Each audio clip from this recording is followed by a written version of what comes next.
Hello दोस्तों।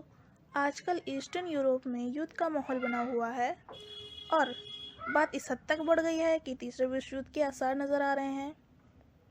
Welcome to our channel wait and watch.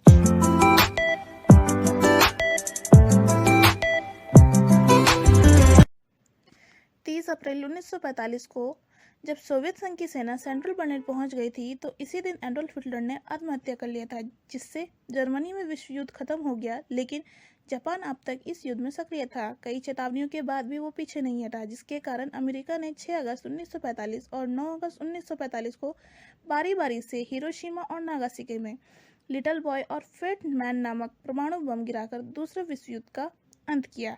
लेकिन इस परमाणु हमले में हिरोशिमा और नागासाकी के लगभग 2 लाख लोग मारे गए। आज भी वहां के लोगों में परमाणु बम के रेडिएशन का असर देखा जा सकता है। पर क्या अब हम एक और विश्व युद्ध झेलने की क्षमता रखते हैं? दुनिया के ज्यादातर लोगों ने वह दिन देखा नहीं होगा, लेकिन हम अंदाजा लगा सकते हैं कि माहौल कितना भयावह रहा होगा और ऐसा हम दोबारा देखना भी नहीं चाहेंगे। लेकिन नॉर्थन एशिया में इन दिनों कुछ ऐसा घटित हो रहा है जिससे ये दिन करीब लग रहा है। रूस ने अपने 1 लाख सैनिक को भेजकर यूक्रेन के तीनों बॉर्डर को घेर लिया है और अपने 30,000 सैनिकों को बेलारूस भेजा है। वहां जोरदार अभ्यास करते नजर आ रहे हैं।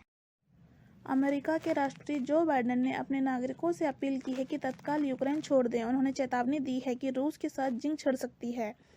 ऐसे में रूसी और अमेरिका सैनिकों को जमीन पर एक दूसरे का सामना करने दें। बाइडेन ने कहा है, हम अभी किसी संगठन से नहीं बल्कि दुनिया की सबसे बड़ी सेनाओं में से एक का सामना कर रहे हैं।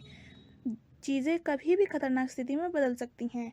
वहीं बाइडेन ने एक इंटरव्यू में कहा है कि अगर रूस और अमेरिका गोलियां चलाना शुरू कर दे तो फिर विश्व युद्ध होगा।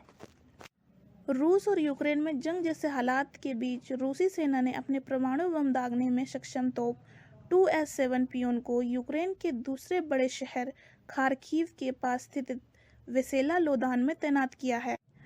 हाल ही में बीजिंग में रूस और चीन के राष्ट्रपति ने मुलाकात की है। हालांकि दक्षिण चीन सागर और भारत चीनी मुद्दे का कोई जिक्र नहीं हुआ, लेकिन भारत और चीन के संबंध ठीक नहीं हैं। दूसरी ओर अमेरिका के साथ भारत के संबंध गहरे हुए हैं। हालांकि रूस और चीन के मोर्चे पर नए गठजोड़ से भारत की चिंताएं बढ़ने की संभावना है।